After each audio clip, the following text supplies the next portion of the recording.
Please video को like और subscribe जरूर करें। हेलो बच्चों, क्वेश्चन नंबर 5। 3 सिक्के दिए गए हैं। एक सिक्के के दोनों ओर चित्त है, दूसरा सिक्का अभिनत है, ठीक है, जिसमें चित्त 75% बार प्रकट होता है और तीसरा सिक्का अनभिनत है। तीनों सिक्कों में से एक सिक्के को यादृच्छा चुना गया और उसे उछाला गया। यदि सिक्के पर चित्त प्रकट हो तो इस बात की क्या प्रायिकता है कि वह दोनों ओर चित्त वाला सिक्का है। ठीक है, बेस प्रमेय का सवाल है आपके सामने। बेस प्रमेय वाली प्रश्नावली चल रही है, तो ध्यान दीजिए। हमें 3 सिक्के दिए गए हैं, तीनों सिक्कों के बारे में हमें बताया गया है। तो पहले सिक्के के बारे में बताया है कि इसके दोनों ओर चित्त है, ठीक है। दूसरा जो सिक्का है अभिनत है। अभिनत का मतलब होता है ए बेस्ड, जिसके अंदर बेस बना हुआ हो। जहां बेस बना हुआ होगा उधर की तरफ वो ज्यादा बार गिरेगा। तो इस सिक्के में 75% बार चित्त आता है। तो यहां पे इस चित्त आने की पैकता 3/4 होगी और पट आने की पैकता 1/4 होगी इस सिक्के को उछालने पर। और जो तीसरा सिक्का है अनभिनत है। अनभिनत का मतलब अनबेस्ड, जिसमें कोई बेस नहीं होता, जो हमारा नॉर्मल सिक्का होता है जिसको उछालने पर चित्त या पट आने की पैकता समान होती है। तीनों सिक्कों में से एक सिक्के को यादृच्छा चुना गया। तो सबसे पहला प्रयोग हुआ तीनों सिक्कों में से एक सिक्के को चुनना, सबसे पहला प्रयोग। तो यहां पे हम माना घटनाएं E1, E2, E3 तीनों सिक्कों को मानेंगे। तो हमने घटना E1 मानी, दोनों ओर चित्त वाला सिक्का। E2 माना अभिनत सिक्का। E3 माना अनभिनत सिक्का, ठीक है। सवाल के अंदर हम दोबारा से देखते हैं कि यादृच्छा चुना गया सिक्का उसे उछाला गया। यदि सिक्के पर चित्त प्रकट हो तो यहां पे अन्य घटना क्या घटित हुई, चित्त प्रकट हो। तो हमने माना ए चित्त आना, ठीक है। तो इस बात की क्या प्रायिकता है कि वह दोनों ओर चित्त वाला सिक्का है। तो हमें दोनों ओर चित्त वाले सिक्के की प्रायिकता निकालनी है। तो देखो, बेस प्रमेय की खासियत होती है जो घटनाएं शुरू में घटित होती हैं उन्हीं घटनाओं की अन्य घटना के सापेक्ष प्रायिकता पूछी जाती है। तो ये घटनाएं शुरू में घटित हो रही हैं, तो ये इस अन्य घटना के सापेक्ष इनमें से किसी एक की प्रायिकता पूछी जाती है। तो ध्यान दीजिए, अब हम यहाँ पे E1/A निकालेंगे। तो सबसे पहले अब हमने जो घटनाएं मानी हैं उनके अनुकूल परिणाम निकालते हैं। तो E1 है दोनों ओर चित्त वाला सिक्का, ठीक है। E2 अभिनत सिक्का और E3 अनभिनत सिक्का। ये 3 सिक्के हैं। तो सबसे पहले 3 सिक्कों में से एक सिक्का चुना जाता है। तो 3 सिक्कों में से एक सिक्के चुने जाने की प्रायिकता 1/3, इसलिए E2 की प्रायिकता भी 1/3, इसलिए E3 की प्रायिकता भी 1/3। तीनों में से कोई सा भी सिक्का हाथ में आ सकता है, तो इसलिए 3 में से एक सिक्के चुनने की प्रायिकता 1/3। अब हमें A/E1 की प्रायिकता चाहिए। तो इसको हम सैकड़ियन प्रायिकता बोलते हैं, हम जानते हैं। तो इसको नीचे से ऊपर की तरफ पढ़ते हैं। E1 का मतलब है पहला सिक्का, दोनों ओर चित्त वाला। जब हमारे हाथ पहला सिक्का लगा तब उस पर चित्त आने की प्रायिकता। तो ध्यान दीजिए, पहले सिक्के पर दोनों ओर चित्त है। आप कितनी बार उछाल लो हर बार चित्त आएगा। तो यहाँ पे निश्चित प्रायिकता है, क्योंकि चित्त आने के अनुकूल परिणाम भी 2 है और कुल परिणाम भी 2 है। तो 2/2 बराबर 1। A/E2, E2 का मतलब है अभिनत सिक्का। तो जब हमारे हाथ दूसरा सिक्का आया तब उस पर चित्त आने की प्रायिकता। तो ध्यान दीजिए, दूसरे सिक्के पर चित्त आने की प्रायिकता 75% बार है। तो 75/100 मतलब 3/4। और A/E3 तीसरा सिक्का अनभिनत जो नॉर्मल सिक्का है। तो जब तीसरा सिक्का चुना गया तब उस पर चित्त आने की प्रायिकता 1/2, ठीक है। नॉर्मल सिक्के पर चित्त आने की प्रायिकता 1/2 है। अतः बेस प्रमेय से तो यहां हमें पता चला बेस प्रमेय से कि कौन सा फॉर्मूला यूज आने वाला है। तो देखिए, इस बात की क्या प्रायिकता है कि वह दोनों ओर चित्त वाला सिक्का है। तो दोनों ओर चित्त वाला सिक्का E1 है, तो E1/A। तो बेस प्रमेय के फॉर्मूले के बारे में आपको पता है, जिसके बारे में पूछा जाता है उसी के ऊपर आता है। तो E1/A बराबर PE1 गुना PA/E1 बटा में E1 प्लस E2 का प्लस E3 का, तीनों का लिखेंगे। अब हम मान रखते हैं E1 का मान 1/3, A/E1 का मान 1। तो दोनों का गुणा करके लिख दिया। फिर यहां पे E1 और A/E1 का मान दोनों का गुणा करके लिख दिया। E2 और A/E2 वाला 1/3 गुना 3/4 आएगा। तो यहां मान लिख दिया इसका। ऐसे ही E3 वाला मान लिख दिया। तो ध्यान दीजिए, सब में 1/3 कॉमन आ रहा है, तो सब में से 1/3 कॉमन लेके हटा दिया। तो E1/A बराबर, ऊपर हमारे पास 1 बचा, नीचे 1 बचा, प्लस 3/4 और प्लस 1/2। तो 1 और आधा 1.5 और 3/4 का मतलब तीनों को मिला के 2.25 हो गए। 2.25 का मतलब 9/4, 4 ऊपर गया, आंसर आया E1/A1। नंबर 6, किसी विशेष रोग के सही निदान के लिए रक्त की जांच 99% असरदार है जब वास्तव में रोगी उस रोग से ग्रस्त होता है। एक बार और दोबारा रिपीट करते हैं। किसी विशेष रोग के सही निदान मतलब सही जानकारी के लिए रक्त की जांच 99% असरदार है जब वास्तव में रोगी उस रोग से ग्रस्त है। ठीक है, किंतु 0.5% बार किसी स्वस्थ व्यक्ति की जांच करने में निदान गलत सूचना देता है। मतलब 0.5% चांस ऐसा होता है जिसमें स्वस्थ व्यक्ति की रिपोर्ट जांच करने में निदान जो जानकारी मिलती है हमें वो गलत मिलती है। यानी वो जानकारी गलत क्या मिलती है, यानी व्यक्ति को रोग से ग्रसित बता देता है रोगी।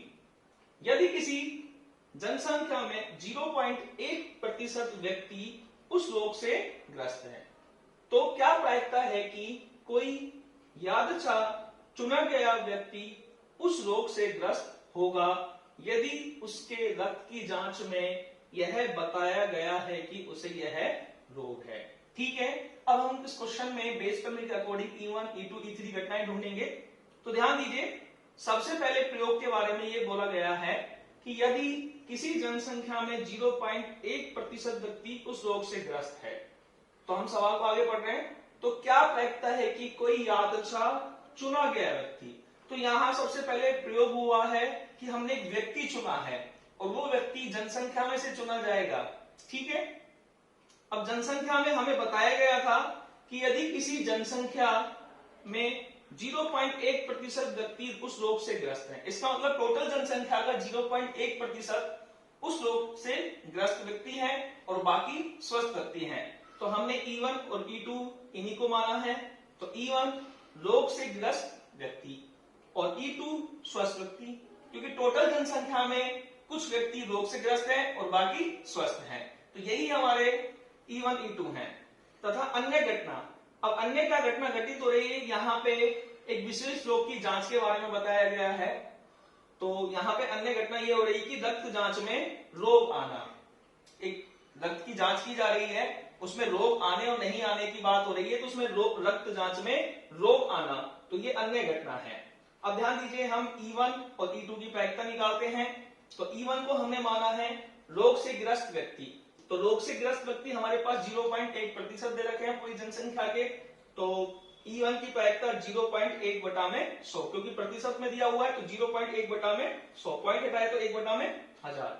E2 हमें पता है कि E1 और E2 परस्पर अपवर्जी घटनाएं होती है, इनकी प्रायिकता वो 1 के बराबर होगा। तो E2 की प्रायिकता 1 में से हम E1 की प्रायिकता घटा देते हैं 1/1000, तो 999/1000। तो हमारे पास E1, E2 की प्रायिकताएं मिल चुकी है।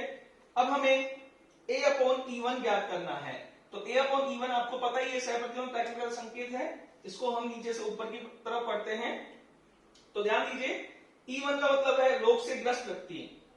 जब व्यक्ति रोग से ग्रस्त है, A का मतलब है रक्त जांच में रोग आना। जब व्यक्ति रोग से ग्रस्त है तो उसकी जांच में रोग आना, तो ऊपर लाइन में दिया हुआ है कि रक्त की जांच 99% असरदार है जब वास्तव में रोगी उस रोग से ग्रस्त है। तो कहने का मतलब है व्यक्ति लैब में जाता है, रोगी व्यक्ति लैब में जाता है और उसके रोग आने के चांस, उसकी जांच में रोग आने के चांस 99% है। तो यहाँ पे A/E1 की प्रायिकता 99%, 99/100। अब हम A/E2 की प्रायिकता निकालते हैं। A/E2 का मतलब है, जब E2 का मतलब है स्वस्थ व्यक्ति की जांच में रोग आना। E2 का मतलब तो स्वस्थ व्यक्ति और A का मतलब रक्त जांच में रोग आना। तो स्वस्थ व्यक्ति की रक्त जांच में रोग आना, तो ध्यान दीजिए जब व्यक्ति स्वस्थ होगा तो उसकी रक्त की जांच में कोई रोग होना नहीं चाहिए, लेकिन हमें क्वेश्चन में दिया हुआ है किंतु 0.5% ऐसा होता है कि किसी स्वस्थ व्यक्ति की जांच में वो रोग आता है।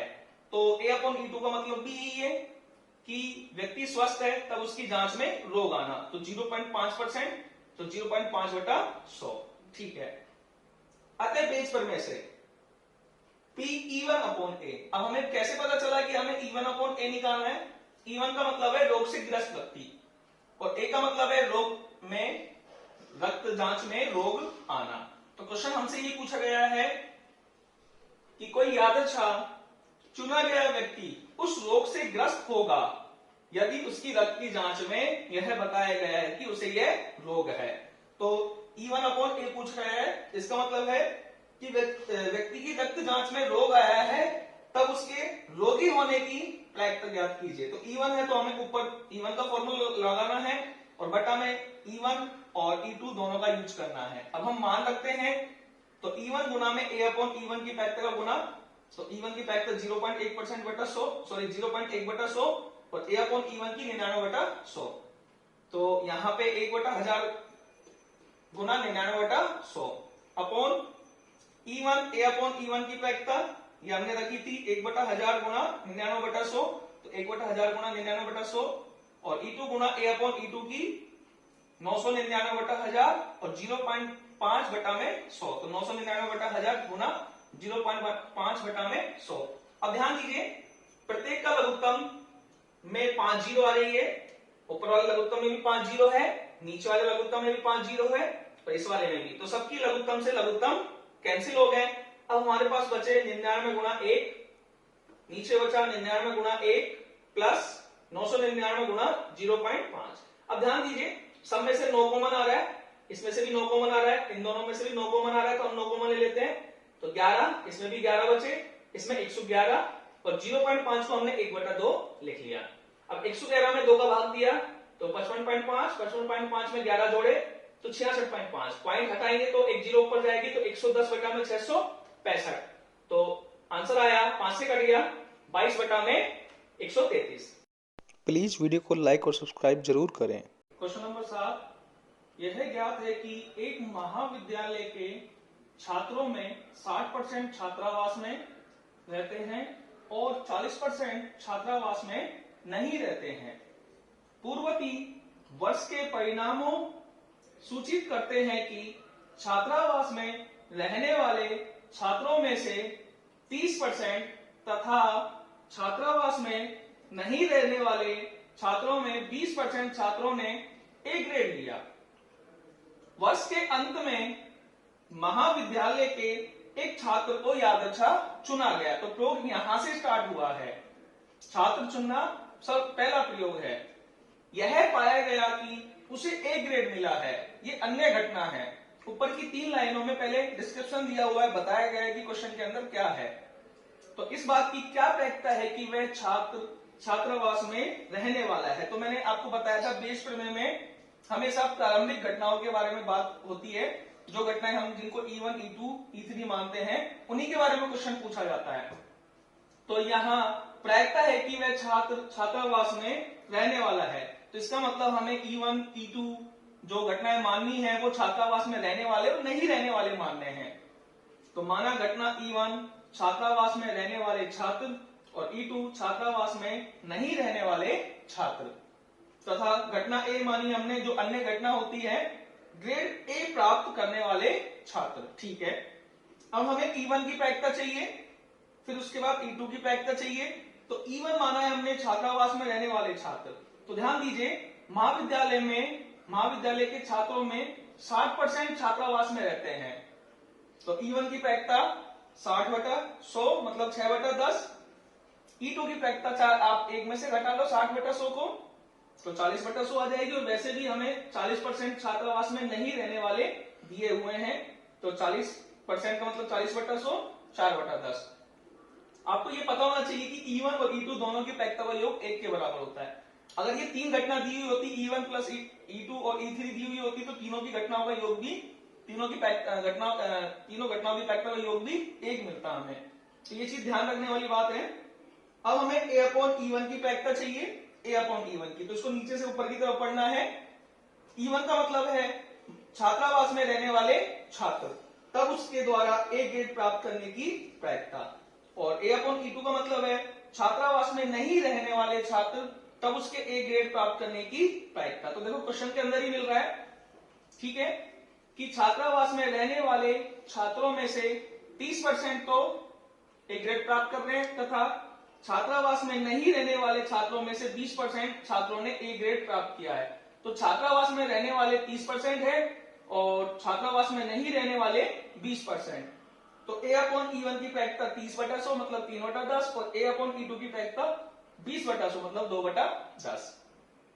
अब हमें प्रायिकता क्या निकालनी है कि वह छात्र छात्रावास में रहने वाला है और छात्रावास में रहने वाले को हमने E1 माना है। तो अतः बेस प्रमेय से हमें प्रायिकता निकालनी है E1 अपॉन ए।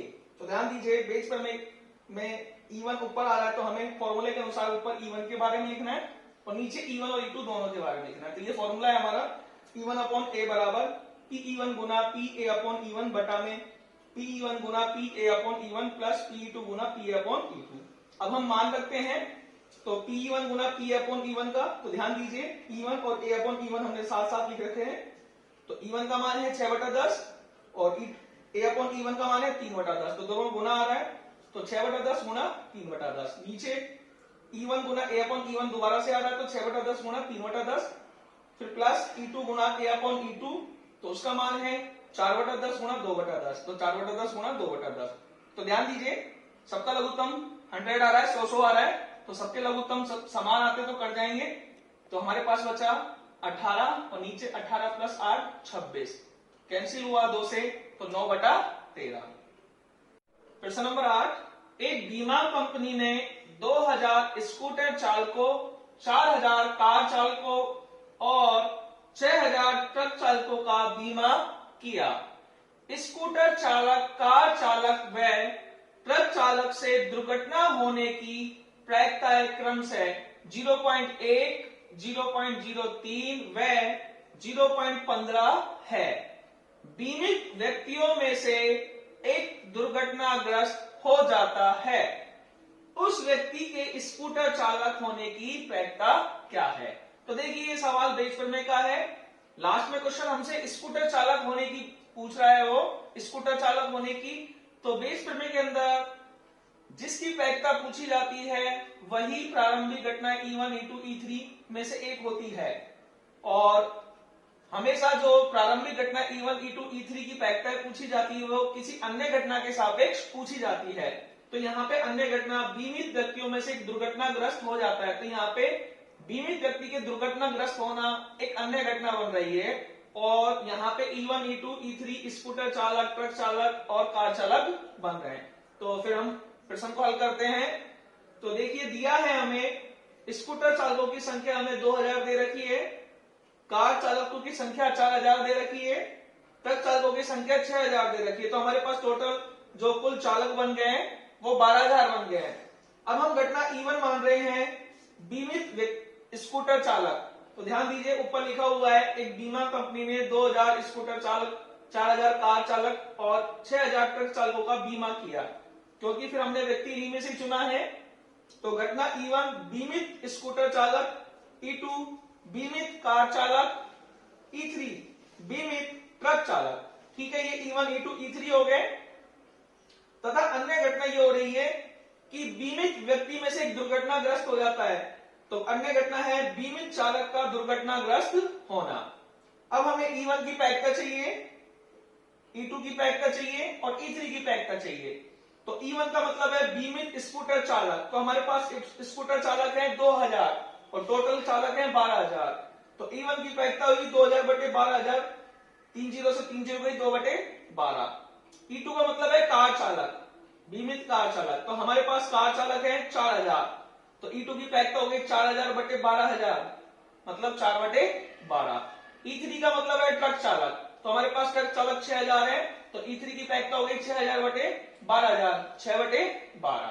ठीक है, अब A अपॉन E1 का मतलब है कि व्यक्ति स्कूटर चालक है तो उसका दुर्घटनाग्रस्त होना। ध्यान दीजिए A का मतलब है बीमित चालक का दुर्घटनाग्रस्त होना। तो जब व्यक्ति स्कूटर चालक है तब उसके दुर्घटनाग्रस्त होने की प्रायिकता। तो ध्यान दीजिए ऊपर लिखा हुआ है स्कूटर चालक, कार चालक व ट्रक चालक से दुर्घटना होने की प्रायिकताएं, तो क्रम से 0.01, 0.03 व 0.15 है। तो तो a अपॉन E1 की 0.08 मतलब पॉइंट हटाया तो 1/100। a अपॉन E2 का मतलब है कि जब व्यक्ति स्कूटर नहीं सॉरी कार चालक है तब उसके दुर्घटनाग्रस्त होने की प्रायिकता तो 0.03 दे रखी है 3/100। और a अपॉन E3 का मतलब है जब व्यक्ति ट्रक चालक है तब उसके दुर्घटना होने की प्रायिकता 0.15 दे रखी है हमें सवाल के अंदर, तो पॉइंट आया 15/100। अतः बेस प्रमेय से अब हमें यहाँ पे किसकी प्रायिकता निकालनी है, स्कूटर चालक होने की। तो यहाँ पे स्कूटर चालक को हमने E1 माना है तो E1 अपॉन A। तो बेस प्रमेय के अनुसार जब E1 आ रहा है तो ऊपर E1 के बारे में आएगा तो PE1 गुना PA अपॉन E1 बटा में E1 वाला प्लस E2 वाला और प्लस E3 वाला। ठीक है, अब हम बारी बारी से सबके मान रखते हैं। तो ध्यान दीजिए E1 के ही नीचे A अपॉन E1 है, दोनों का गुना आएगा तो E1 का मान 2/12 और A अपॉन E1 का मान 1/100। तो हमने मान रखा 2/12 गुना 1/100। तो यहां पे भी E1 का यार रिपीट हो रहा है तो 2/12 गुना 1/100। फिर प्लस अब हम E2 का मान रखेंगे, E2 और A अपॉन E2 दोनों गुना होके आएंगे तो 4/12 फिर गुना 3/100। तो हमने मान रख दिया इसका 4/12 गुना 3/100। फिर प्लस ऐसे ही E3 और A अपॉन E3 का मान रखा तो ध्यान दीजिए E3 6/12 और A अपॉन E3 15/100 दोनों का मान रखा। ठीक है, अब ध्यान दीजिए ऊपर भी लघुत्तम 12 गुना 100 आ रहा है और नीचे भी लघुत्तम है 12 गुना 100 12 गुना 100 12 गुना 100। तो सबका लघुत्तम सेम है तो ये कैंसिल हो गया। ऊपर बचा 2 गुना 1 2, नीचे बचा 2 गुना 1 2 गुना 1 2 4 दिया 12 प्लस 15 6 के 90। तो 90 और 14 104 तो 2/104 तो 2 से कट गया 1/100।